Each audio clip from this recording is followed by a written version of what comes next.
Cin, terkait kunjungan ke TPD Jombang ini seperti apa Ibu? Undangan. Iya. Jadi Pak Soleh sebagai Ketua TKD dan juga Kamil ini sebetulnya aliansi relawan sejak 5 tahun yang lalu. Kamil santri-santrinya Ki Hasyim Muzadi memberikan support pada proses pencalonan Pilgub 5 tahun lalu. Alhamdulillah Pilgub tahun ini mereka juga mengorganisasikan secara regional Jawa Timur, dan hari ini mereka melakukan silaturahim, syukuran dan doa bersama. Nanti siang ada rencana di Bojonegoro, ya, besok di Bondowoso, tapi saya hanya bisa yang sekarang karena saya nanti malam ada agenda di Ketapang, Sampang, agak jauh. Apa yang menjadi target kedepannya ini Bu? Kalau mereka kan sebetulnya sudah merupakan social capital menurut saya. Kalau mereka sudah merupakan social capital, aliansi dari relawan ini kan banyak, mereka dipersatukan oleh program. Jadi kalau ke depan sudah banyak yang usul supaya relawan-relawan yang kemarin bergerak untuk Pilgub, mereka ada wadah. Menurut saya ini adalah sebuah ide yang bisa diharapkan bersinergi dengan program-program Pemprov yang akan datang. Seperti saat saya menyapa masyarakat terdampak banjir di Jombang, Mas Soleh juga membantu turun. Ketika kemarin terjadi puting beliung, Mas Soleh juga membantu mengkomunikasikan dengan musola yang terdampak. Maka kita tadi memberikan bantuan. Lalu yang ketika banjir di Mojokerto, di Pasuruan, relawan di sana juga bersama saya turun. Nah, kalau ini kita jadikan sebuah aliansi dan sinergi bersama, saya rasa ini akan menjadi bagian yang bisa memberikan solusi dari persoalan-persoalan yang dihadapi oleh masyarakat. Bencana. Ya, sebetulnya kan setiap sebelum musim hujan selalu diadakan apel mitigasi oleh kabupaten kota, oleh pihak TNI Polri. Bersama kita melakukan rangka mitigasi kemungkinan terjadinya dampak dari perubahan musim. Apakah hidrometeorologi yang tadi saya sampaikan, hidrometeorologi ini intensitas hujan dengan debit yang sangat tinggi, sehingga kemungkinan berdampak pada terjadinya banjir, longsor, dan seterusnya. Sederhananya sebetulnya kita ini punya tradisi gotong royong kerja bakti. Pastikanlah got-got depan rumah itu tidak ngendap, tidak terjadi pendangkalan.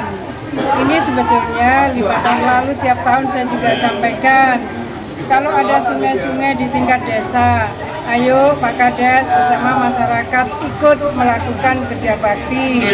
Kalau ada di tingkat kecamatan, ayo Pak Camat bareng kerja bakti.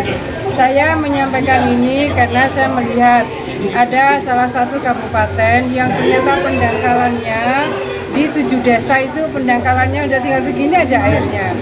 Akhirnya saya turun, saya bawa eskavator, saya bawa dump truck, lalu 7 kepala desa itu berjajar, mereka melihat cara kerja kita. Saya sampaikan, ini kalau airnya segini nih, nanti hujan, tidak pakai intensitas tinggi itu udah meluber.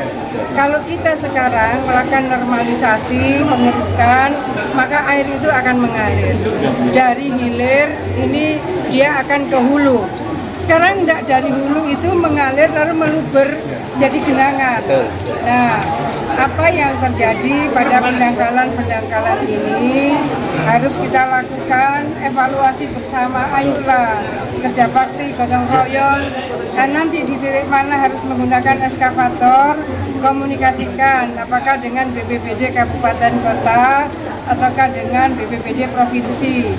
Kerjaan saya itu bolak-balik bawa eskavator itu. Yang ini terkait dengan yang terjadi di Tempuran Mojokerto sama Jombo itu kan jadi satu. Ya. Kemarin warga ini menyebut kalau persoalan itu terjadi di Damsipon. Ya, betul. Jadi gini, di Afun Batu Dakon. Jadi waktu itu terjadi pendangkalan juga. Lalu saya langsung bertelepon kan malam itu. Besoknya sudah langsung datang. Kawan-kawan dari BPWS Berantas, kawan-kawan dari SDA Provinsi, mereka turun karena di situ ada eskavator yang kata banyak pihak itu bekerja hanya 4 jam dalam sehari.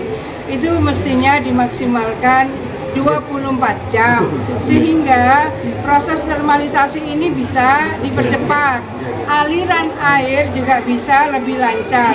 Jadi problemnya seperti itu. Saya misalnya ketika di Kuro itu Lamongan, kenapa kalau banjir bisa sampai 6 bulan? Ternyata saya tanya, ini di mana epicentrumnya? Oh, waduk Bu, di mana? Di Kuro. Ayo kita ke Kuro. Ternyata itu adalah pintu air yang dibangun dari zaman Belanda. Bocor. Jadi kalaupun ini dipompa balik lagi. Jadi mesti harus kita cek detail ini sebetulnya penyebab utamanya apa. Akhirnya saya sampaikan sama Pak Bupati Lamongan, ayo Pak, yang ini akan dikerjakan Pemprov. Saya bilang, yang lain tolong panjenengan yang kerjakan. Setelah selesai pintunya, kemudian saat yang sama kan saya lihat kapasitas pompanya itu segini, pompa segini bekerja 7 jam sehari. Lalu saya minta debit airnya berapa, ayo dihitung. Saya bikin pompa itu segini, 4 biji. Jadi tadinya segini 7 jam, sekarang begini 4 biji 24 jam. Dengan begitu, aliran air sirkulasinya akan lebih besar, lebih lancar. Kemudian pintu airnya sudah tertutup, jadi tidak ada arus air yang kembali. Jadi macam-macam kawan-kawan nggak bisa digeneralisir. Intinya persoalan banjir di Jatim insya Allah sudah selesai. Case by case ya, yang misalnya jenengan bisa tanya ke Probolinggo, ada desa, ternyata setiap bulan banjirnya 2 kali. Apa yang menyebabkan rob? Saya tanya lagi, saya ke sana, ini muaranya di mana? Oh di sana, oke. Berarti kita harus bikin pintu air di situ. Setelah kita bikin pintu air, alhamdulillah sudah tidak lagi rob itu tidak ke kampung. Jadi harus dilihat spesifikasinya, nggak bisa digeneralisir. Tapi sebagian besar adalah karena pendangkalan. Nah ini harus ada komitmen bersama, ojo ngenteni numpuk gitu ya. Ini Bu, yang terakhir dan paling akhir terkait kemarin di Mojokerto ada penolakan pengusaha terkait UMSK. Itu evaluasi ini seperti apa? Sama niku lo takon ya jane nanggone Pak PJ kali ya. Pasti saya sudah tahu itu.